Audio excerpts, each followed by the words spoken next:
A figura principal da Era Vargas foi o homem que deu nome a ela, Getúlio Vargas. Ele foi presidente da República por 15 anos ininterruptos, período iniciado com a Revolução de 1930. Até 1934, ele foi chefe do governo provisório. Depois, foi eleito indiretamente para permanecer na presidência até 1938. Mas antes que as novas eleições acontecessem, no final de 1937, o governo inventou e divulgou a descoberta de um plano batizado de Plano Cohen. Uma ameaça que iria incendiar as igrejas, invadir casas e implantar o comunismo no Brasil. Foi o suficiente para que o Congresso Nacional declarasse estado de guerra. Em 10 de novembro de 1937, Vargas e os militares aplicaram o golpe político que iniciou a ditadura conhecida por Estado Novo. Durante os 15 anos da Era Vargas, houve um grande investimento na industrialização do país, promovido pelo próprio Estado brasileiro. A produção interna começou a substituir as importações e a indústria de base alcançou grande crescimento. Em 1939, foi descoberta na Bahia a primeira jazida de petróleo do Brasil. Foram anos de nacionalismo, com o Estado controlando a produção nacional de petróleo e com a criação de organismos que permitiram ampliar a variedade de produtos agrícolas para exportação. Em contrapartida a todo esse desenvolvimento, a população, tanto brasileira quanto mundial, passava por uma condição de empobrecimento e desemprego. No nosso país, as reações a essa situação iniciadas na Primeira República continuaram através de várias manifestações populares. Getúlio Vargas praticava uma política populista que o levou a ser chamado de pai dos pobres. Mas, a despeito disso, seu governo repreendeu, perseguiu, prendeu, torturou e exilou intelectuais e políticos contrários aos seus preceitos. Então, em 1942, o Brasil entrou na Segunda Guerra Mundial e o poder de Getúlio começou a enfraquecer. A Era Vargas foi também a Era do Rádio. Fundada em 1936, a Rádio Nacional do Rio de Janeiro foi um marco na história do país, lançando as radionovelas e inovando o jornalismo com o Repórteresso. Ser um artista da Rádio Nacional era como ser astro de Hollywood hoje em dia. Aracide Almeida, Ataúfo Alves, Lamartine Babo, Orlando Silva, Francisco Alves, as marchinhas de carnaval de João de Barro, tudo isso aconteceu na Era Vargas, que também teve cinema, com a produção de mais de 30 filmes em apenas um ano. Teve Raquel de Queiroz, Carlos Drummond de Andrade na literatura, teve Di Cavalcanti e o Núcleo Bernardelli nas artes plásticas, teve Carmen Miranda, que divulgou nossa música nos Estados Unidos e se tornou a nossa inesquecível Pequena Notável. E dentro da chamada política pedagógica do Estado Novo, teve a criação dos Museus Nacionais. Em 29 de outubro de 1945, pressionado pelos militares, Getúlio Vargas renunciou. Outubro de 1930. Uma revolução transforma o Brasil. Uma das primeiras medidas adotadas pelo governo revolucionário é o fechamento do Congresso Nacional e das Assembleias Legislativas estaduais e municipais. Getúlio Vargas passa a governar através de decretos-leis. Ele limita o poder dos estados. Os governadores que haviam sido eleitos pelo voto direto são substituídos por interventores nomeados diretamente por Vargas. O Executivo Federal se torna todo-poderoso. Uma ditadura se instala no país. Diferentemente do que acontecia na República Velha, o Estado que se implanta a partir de 1930 é mais intervencionista, mais centralizador. A integração nacional é maior, mas a autonomia dos estados é menor. As tradicionais oligarquias rurais continuam fortes, mas o seu poder diminui dia a dia. A economia continua voltada basicamente para a agricultura. A diferença é que agora passa a existir uma preocupação crescente em acelerar a industrialização do país.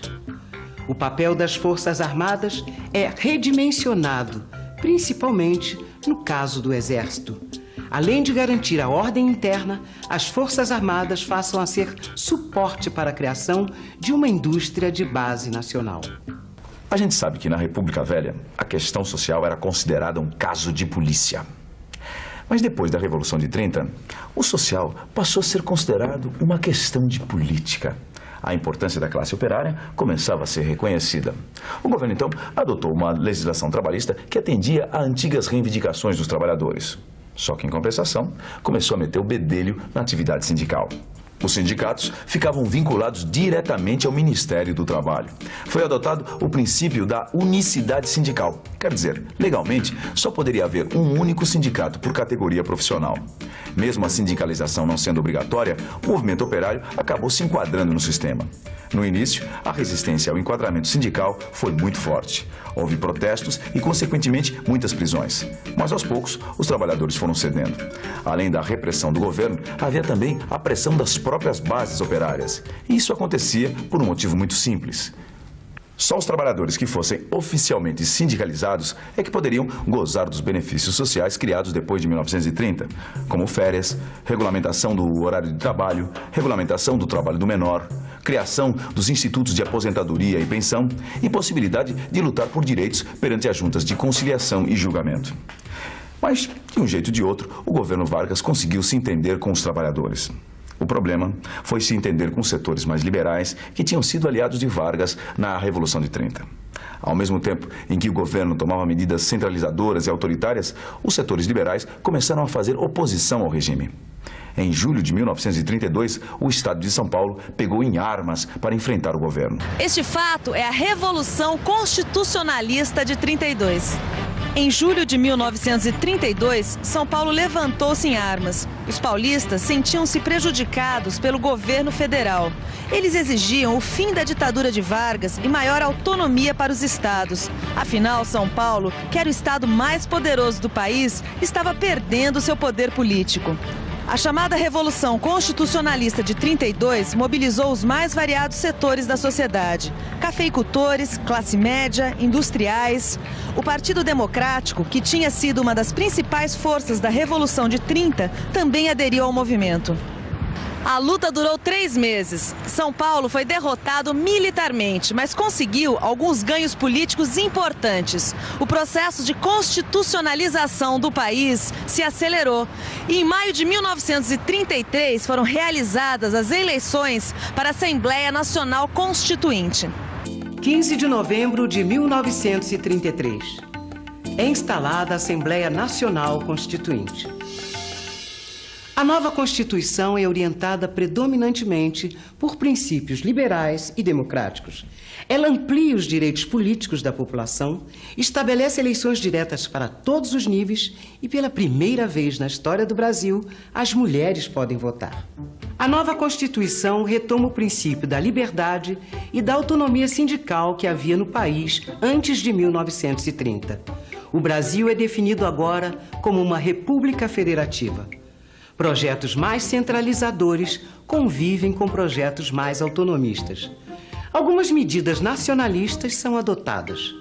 As jazidas minerais e as quedas d'água são consideradas básicas para a defesa econômica ou militar do país. E, por isso, devem ser nacionalizadas progressivamente. A Assembleia Nacional Constituinte foi instalada com a finalidade de elaborar uma nova Constituição para o país e eleger um presidente da República.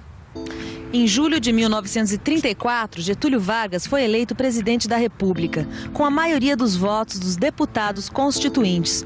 Com o encerramento dos trabalhos, a Assembleia Nacional Constituinte foi transformada em Congresso Ordinário. As eleições diretas para a presidência da República estavam marcadas para 3 de janeiro de 1938. Vargas não podia ser candidato. Para modificar a Constituição, era necessário o apoio de 2/3 do Congresso. No seu primeiro discurso como presidente constitucional, Getúlio Vargas não escondeu a sua insatisfação com a nova Constituição. Ele disse privadamente: "Eu serei o primeiro revisor desta Constituição." A Constituição de 1934 era uma Constituição liberal e teve uma vida curta. Com o fim da Primeira Guerra, ideias autoritárias, ideias totalitárias proliferaram em todo o mundo. A democracia liberal entrou em crise.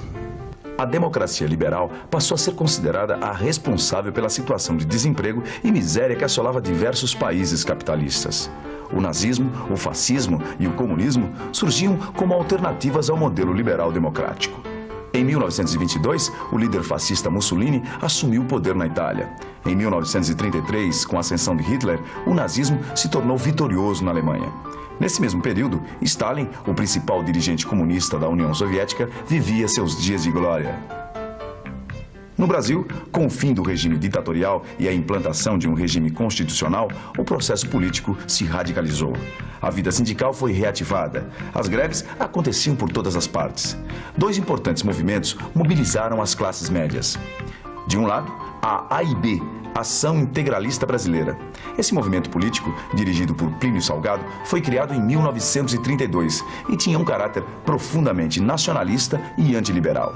O lema dos integralistas era Deus, Pátria e Família. Outro movimento que ia na direção oposta aos integralistas era a ANL, Aliança Nacional Libertadora.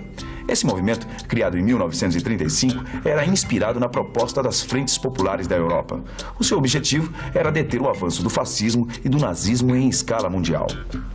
A ANL era composta por socialistas, comunistas, católicos e liberais. O movimento combatia o governo Vargas e se propunha a defender os interesses ameaçados das classes populares através da luta contra o imperialismo e o latifúndio. Tendo como presidente de honra o líder comunista Luiz Carlos Prestes, a ANL conseguiu rapidamente mais de 100 mil filiados. Como resposta às mobilizações populares, o governo preparou uma série de medidas repressivas. Entre elas, a Lei de Segurança Nacional. Julho de 1935. A Aliança Nacional Libertadora é colocada na ilegalidade. A partir daí, a proposta do Partido Comunista de derrubar o governo Vargas através de uma insurreição armada começa a ganhar força. A proposta ganha a adesão de alguns militares remanescentes do tenentismo. Em novembro de 1935, estoura uma revolta liderada pelos comunistas. A rebelião fica restrita às cidades de Natal, Recife e Rio de Janeiro, e é rapidamente vencida. Mesmo assim, deixa graves consequências para o país. O comunismo passa a ser considerado o inimigo número 1 do governo. Milhares de pessoas são presas em todo o país. O Congresso passa a aprovar todas as medidas repressivas solicitadas pelo Executivo.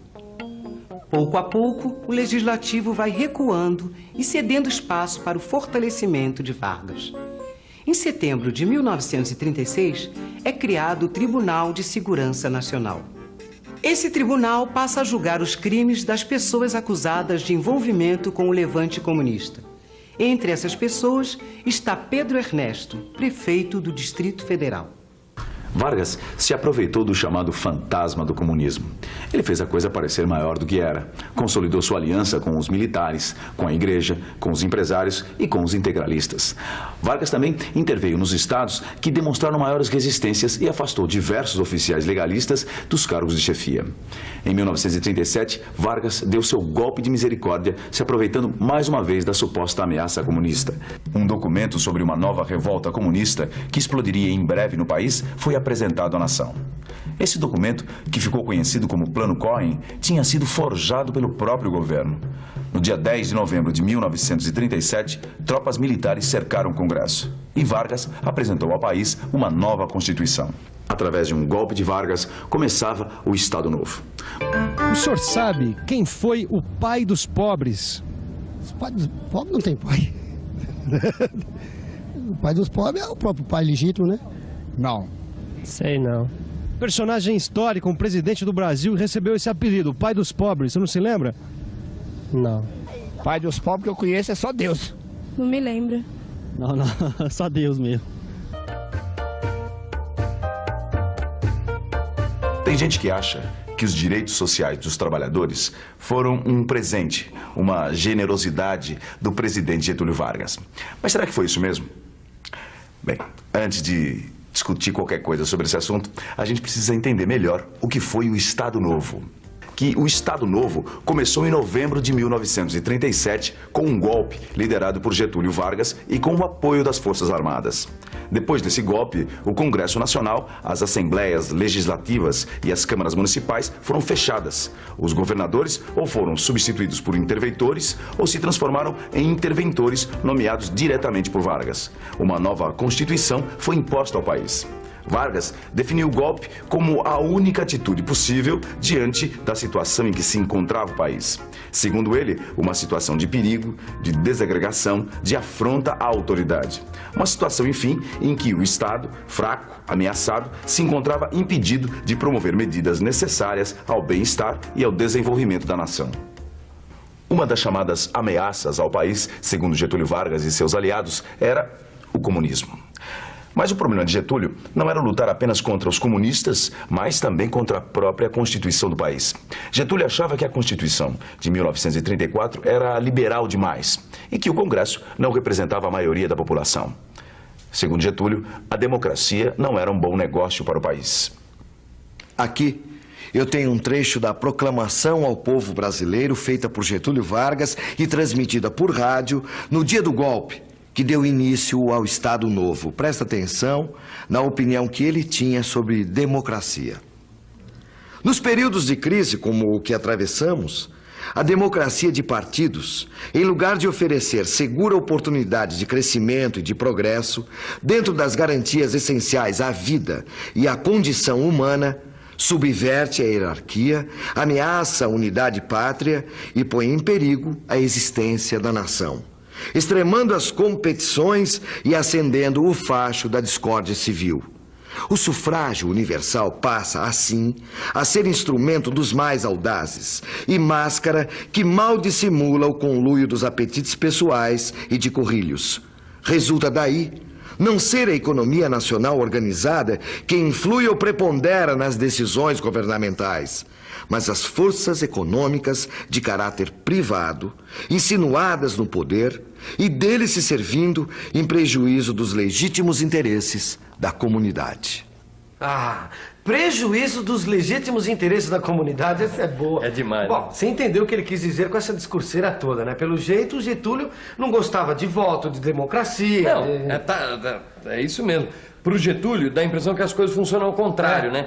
Que a ampla participação política, em vez de representar a maioria, atrapalha o governo. Quer dizer, e servia para uma minoria impor os seus interesses para o país inteiro. Agora, isso eu não concordo. Não dá para concordar. Como é que alguém pode dizer que a democracia atrapalha o desenvolvimento de um país? Pois como é que faz pode? sentido. Senhor, dá licença.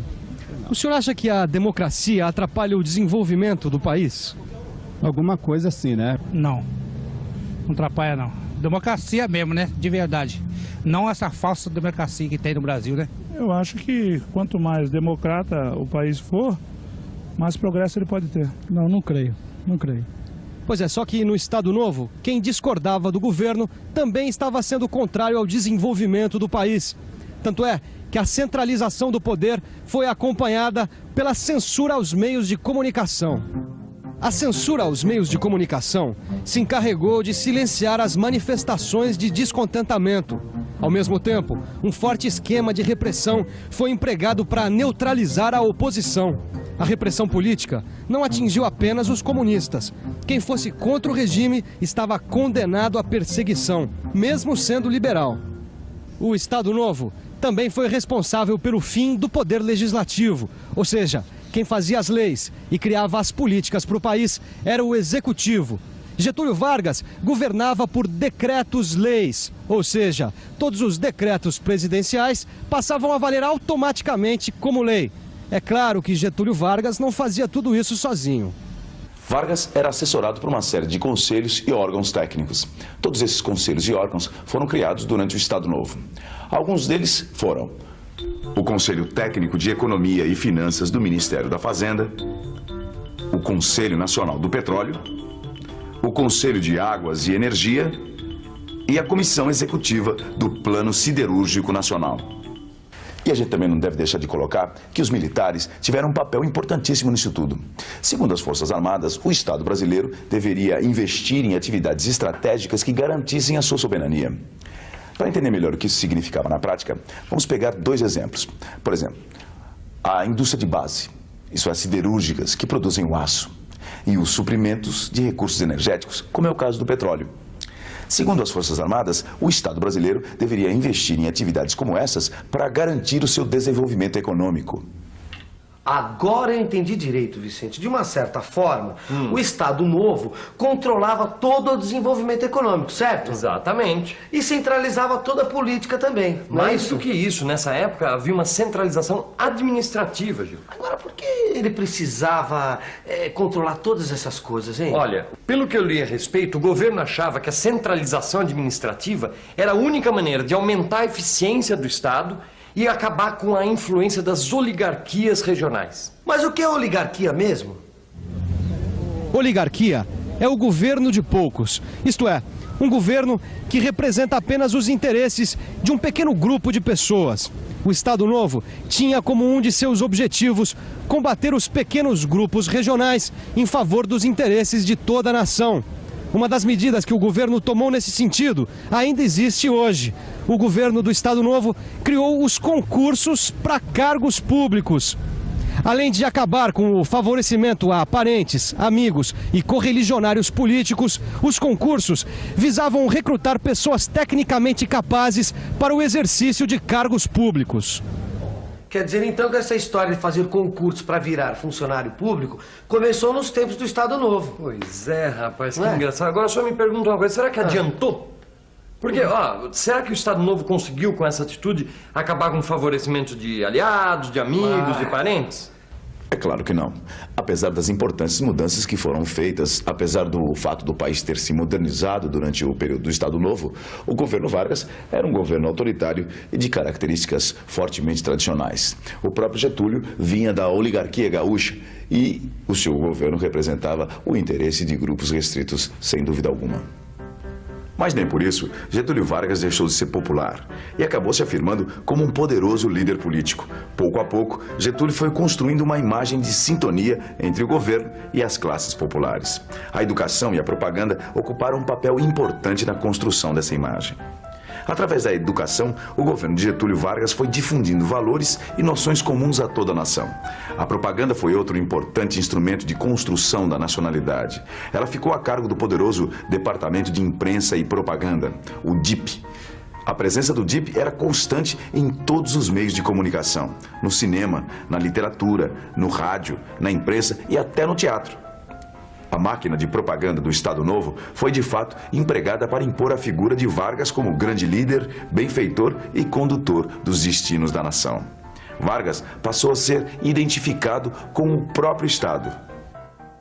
A propaganda também ajudou a criar a imagem de um Getúlio Vargas, pai dos pobres. Mas por trás desse apelido existe uma história que vai muito além da propaganda. A história dos direitos trabalhistas.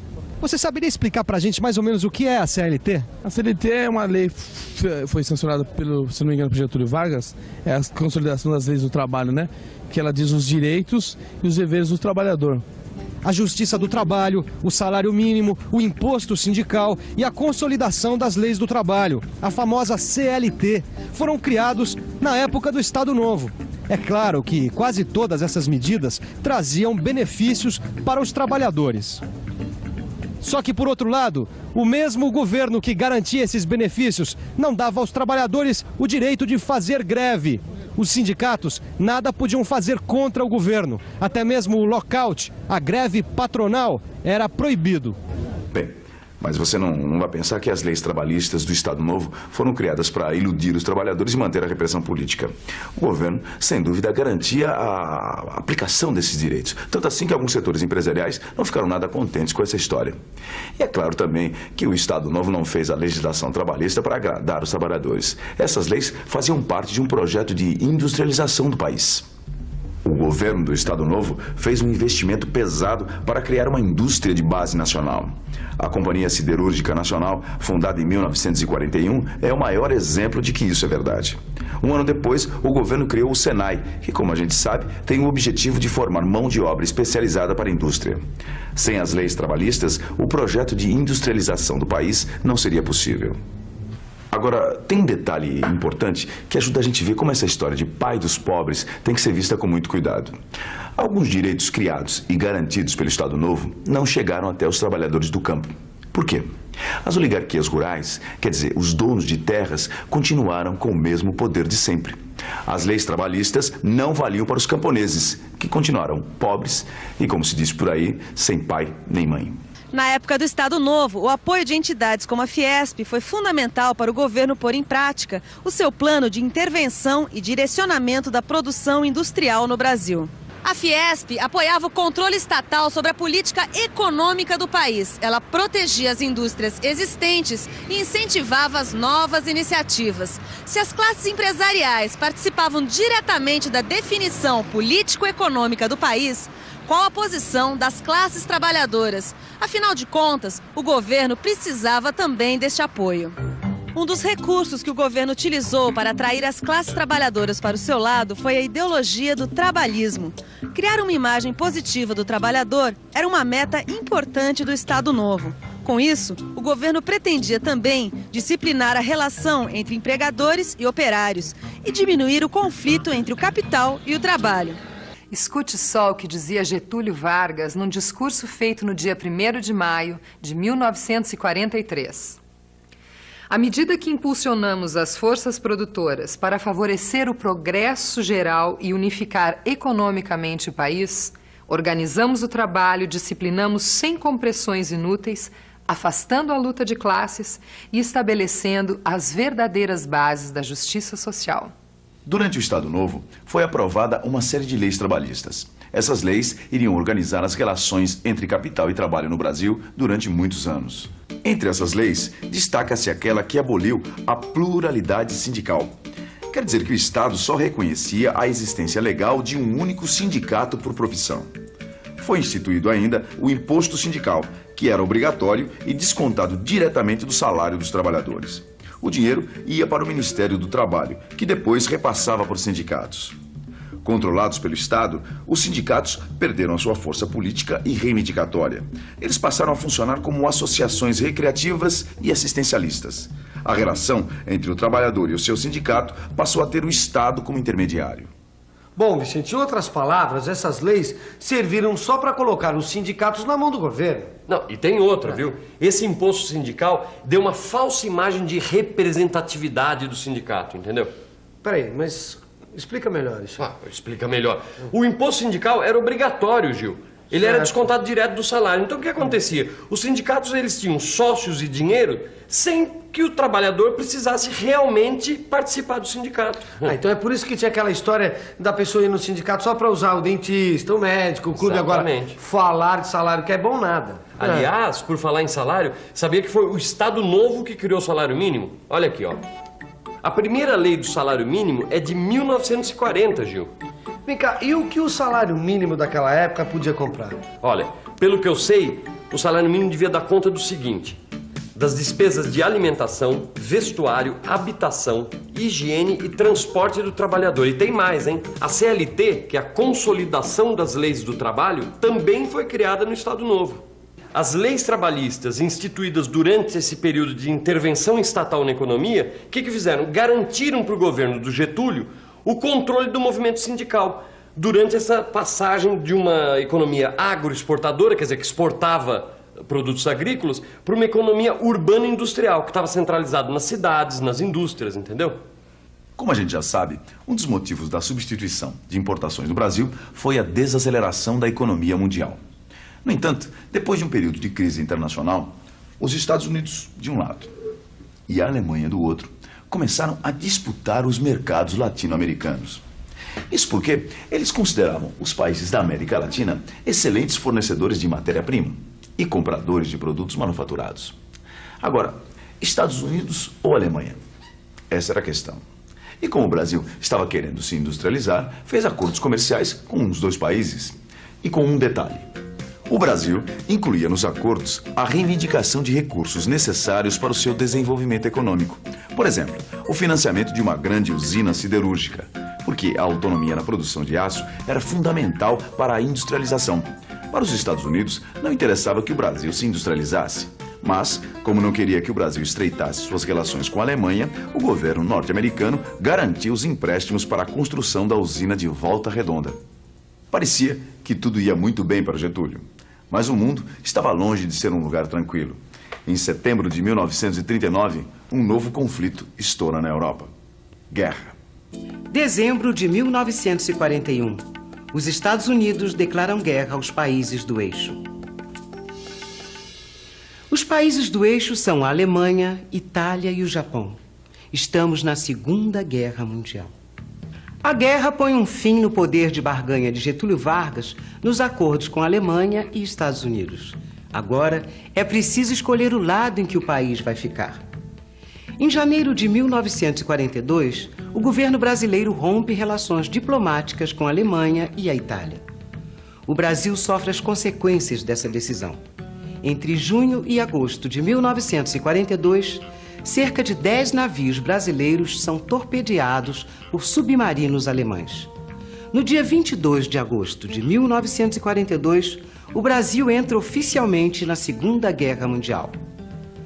Abril de 1943, é criada a FEB, Força Expedicionária Brasileira.